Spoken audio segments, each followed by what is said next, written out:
Welcome to the Talkin VAWLS Network. My name is Boogie Bentley. It is hard to believe that tomorrow is National Signing Day, and there is no excitement. No excitement in college football. There's no excitement on Rocky Top. Gone are the days of when we're sitting around the laptop, hitting that refresh button over on VolQuest. We're waiting for some news. We're hoping for a big flip. Does the documents do the paperwork?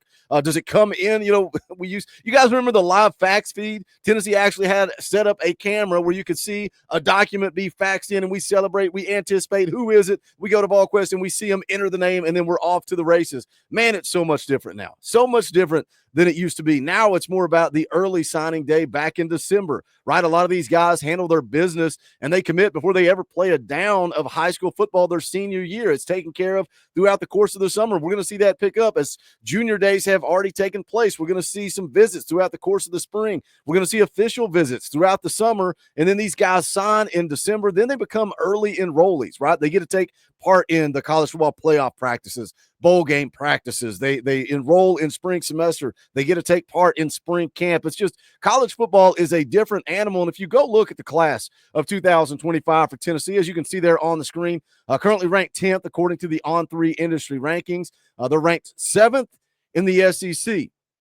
And I get it. You may say 10th, and that's good enough. But 7th is 7th in the SEC good enough? I talked a lot last week about the blue chip ratio, right? The number of 4-star, 5-star prospects that you have signed or have committed. How much of your class are those type of guys? How many blue chip guys do you have? And 62% is pretty dang good for Tennessee. I talked about where Ohio State was. Of course, that's the pinnacle. That's all the money they spent for that roster to go win a national championship. But I also talked about where Tennessee was in the class of 2021 when Josh Heupel took over. He has doubled that blue chip ratio from the class of 21 to the class of 25. Now you got to continue to do it. If you're going to catch up with the Georgias and the Ohio States, you got to continue to stack elite recruiting classes on top of each other. But we take a look at the class of 25. What are your thoughts on this class? Of course, you got David Sanders, you got your quarterback, you got some edge rushers, skill position guys. I think overall this is a pretty solid class, but when you take a look at it, as we scroll down through here, you can see on the right side of the screen, all the guys that are already enrolled, right? Early enrollees. They're already taking spring classes. They went through the college football playoff practices. They'll be taking part in spring camp. But then once you get down here to the bottom, you see there are a couple of guys that are signed, meaning they sent their paperwork in back during the early signing period. Charles House, 4-star defensive lineman. Also, Joakim Dotson, a 4-star wide receiver. But you can see Onis Konanbanny, hard commit back on August the 23rd. But he's not signed, he's not sealed, he's not delivered. He decided to push his commitment off until National Signing Day, which again is tomorrow. Where does Onis Konanbanny end up? We're going to get into it. We're going to talk about it. I need you guys to do that YouTube stuff for me. Smash the thumbs up below the video. Quick, free, easy. It helps the channel. I would appreciate it. If it's your first time here, welcome, man. We're not experts. We're not insiders. We're just what you guys are. We're for the fans, by the fans. If you like it, subscribe, click the bell for notifications. You won't miss out when we go live or when we drop a video. Right now, EA Sports College Football, we play every Sunday night at 7 p.m. Eastern time, but there's a little thing called the Super Bowl coming up next Sunday. So what we're going to do, we're going to move it to Tuesday, and then we're going to try to get right back into Sunday. I know it's confusing. Just be here next Tuesday, 6:30 p.m. Eastern time. We'll hang out. It's always a good time. Tuesday nights hit different. So join us for that. We'll do some recruiting live streams, some film breakdown stuff. So just make sure you are subscribed and click that bell for notifications. You're not going to miss out anything that we got going on here on the Talkin VAWLS Network. But let's jump into it and let's talk about Onis Konanbanny. You can see the profile there on the screen.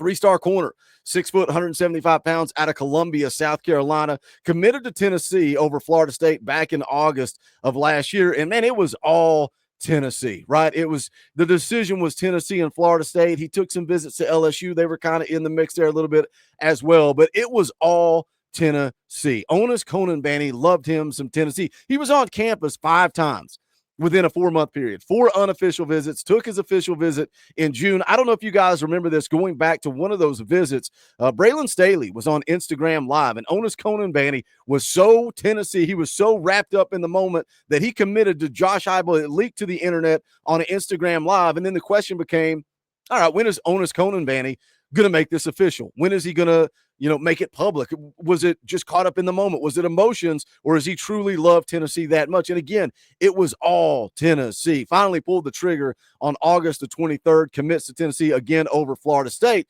But then as the season kind of started to play out. Obviously, Florida started off horribly.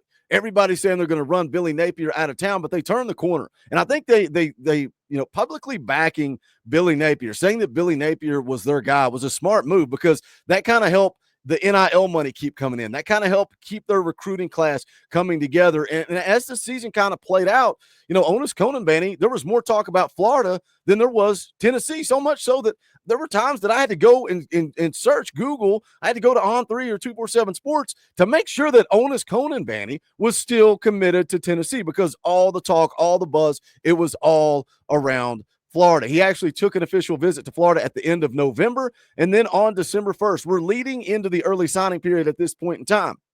On December the 1st, Chad Simmons put out, Onis Konanbanny has been committed to Tennessee since August.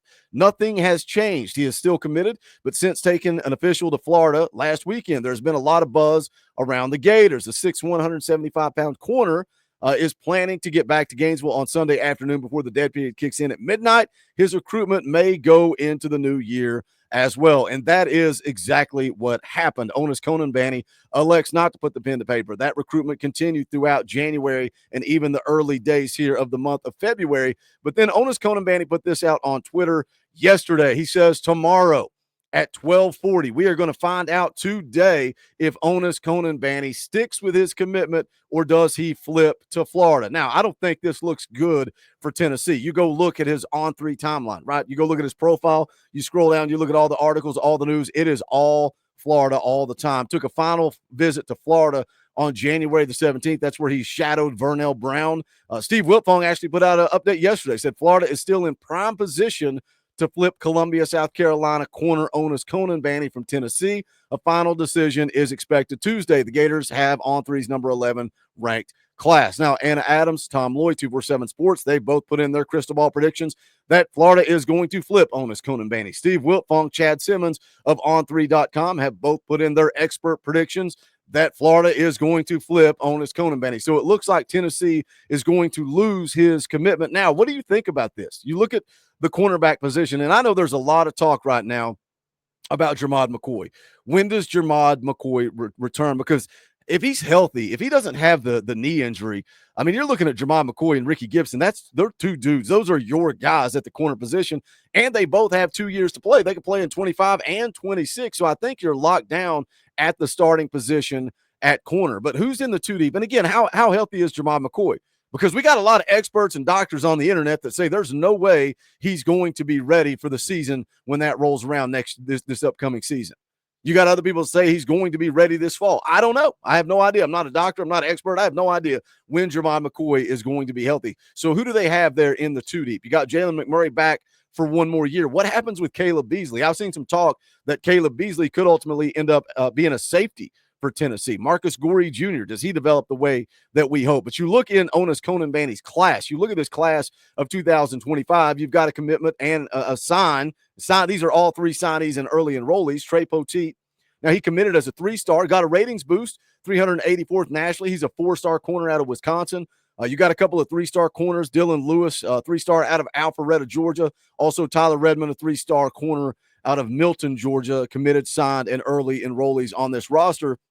And for people that like to stargaze, look, I hate that we're losing Onis Konanbanny. I think Onis Konanbanny is a good player. Coach Jay has broke down his film, talked about him. He likes his game.